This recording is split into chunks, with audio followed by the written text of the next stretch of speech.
আউযুবিল্লাহি মিনাশ শাইতানির রাজিম। আসসালামু আলাইকুম ওয়া রাহমাতুল্লাহ। আপনার আশেপাশে, আমার বাড়ির আশেপাশে অনেক হিন্দুরা বসবাস করেন। বাংলাদেশের প্রায় এলাকাতে হিন্দুদের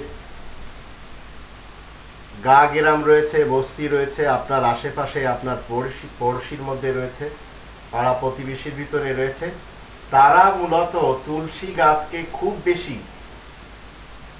প্রাধান্য দেন, এমনকি পূজা করেন। কিন্তু মুসলমান সমাজ এই গাছকে দেখা গেল পূজা তো করেন না কখনো।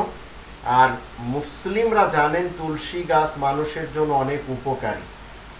এখন যদি কেউ মনে করে যে তুলসী গাছে পা লাগলে এটা বেয়াদবি হবে, বা তুলসী গাছ যদি উপড়ে ফেলা হয় তাহলে সেখানে গুনাহ হতে পারে, যেটা হিন্দু সমাজের মধ্যে রয়েছে। হিন্দু সমাজেরা কখনো এই গাছে পা লাগায় না এবং এই গাছকে উপড়ে ফেলার জন্য তারা কখনো সচেষ্ট হয় না। কোরআনের দৃষ্টিতে একজন মুসলিম যদি তুলসী গাছকে উপড়ে ফেলে অথবা তুলসী গাছের পাতা নিজে খায় বা কোনো জানোয়ারকে খাওয়ায়, তাহলে তাতে তার কোনো গুনাহ হবে না। কারণ কোরআনের ৮০ নম্বর সূরা আবাস এর ২৭ নম্বর আয়াত, এর ২৪ থেকে ৩২ আয়াত যদি আমরা দেখি, তো ২৭ নম্বর আয়াতে বিশেষভাবে আল্লাহ তাআলা উল্লেখ করেছেন।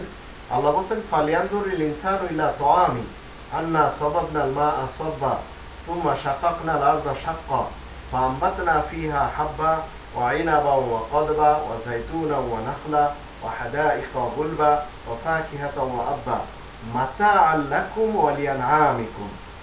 আল্লাহ বলেন যে সুতরাং মানুষের উচিত নিজ খাবারের দিকে একটু লক্ষ্য করা। আমি তো পানি বর্ষণ করি, তারপর আমি তো মাটিকে ভিন্ন ভিন্ন করি, এবং মাটিকে আল্লাহ রাব্বুল আলামিন বিভিন্নভাবে উপরে নিচে করে দেন।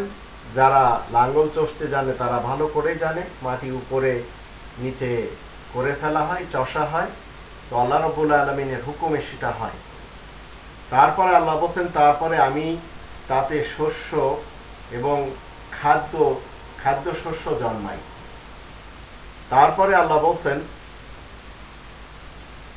আঙ্গুর এবং শাকসবজি আর জলপাই এবং খেজুর আর সবুজ ঘন বাগবাগিচা, ফল পাকড়া ও চারা ঘাস, এসব তোমাদের জন্য ভোগ সামগ্রী আর তোমাদের পোষা জন্তুদের জন্য। মাতা আল্লাকুম ওয়া লিআনআমিকুম। তো এর ভিতরে খাদ্যশস্য আল্লাহ তাআলা জন্মান, শাকসবজি জন্মান এবং বাগবাগিচা জন্মান, বিভিন্ন গাছপালা।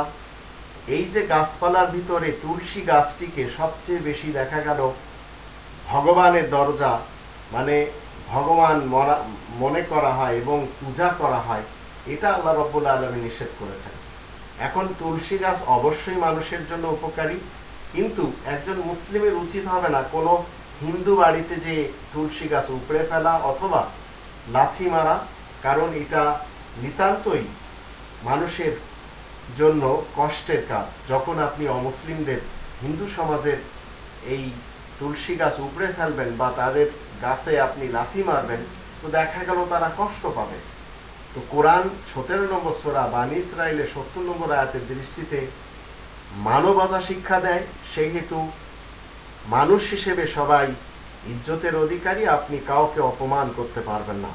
তারা সেটাকে পূজা করে বা তারা সেটাকে ভগবান বলে, এই জন্য তারা আল্লাহ তাআলার কাছে দায়ী। তো একজন মুসলিম সে যদি চায় তাহলে সে তুলসী গাছের পাতা খেতে পারবে, জানোয়ারদের খাওয়াতে পারবে, উপড়ে ফেলতে পারবে, তাতে কোনো ধরনের গুনাহ হবে না, যদিও এটা পরম্পরা হিসাবে মনে করা হয় যে এটা পাপের কাজ। তবে হিন্দু সমাজের মাঝে, এটা মুসলিম সমাজ এসবকে কেয়ার করে না। কারণ এগুলি সব আল্লাহ তাআলা সৃষ্টি, আর সৃষ্টিকর্তা হলেন আল্লাহ। আর কোন সৃষ্টি জীব কখনো লর্ড হতে পারে না, কখনো ভগবান হতে পারে না।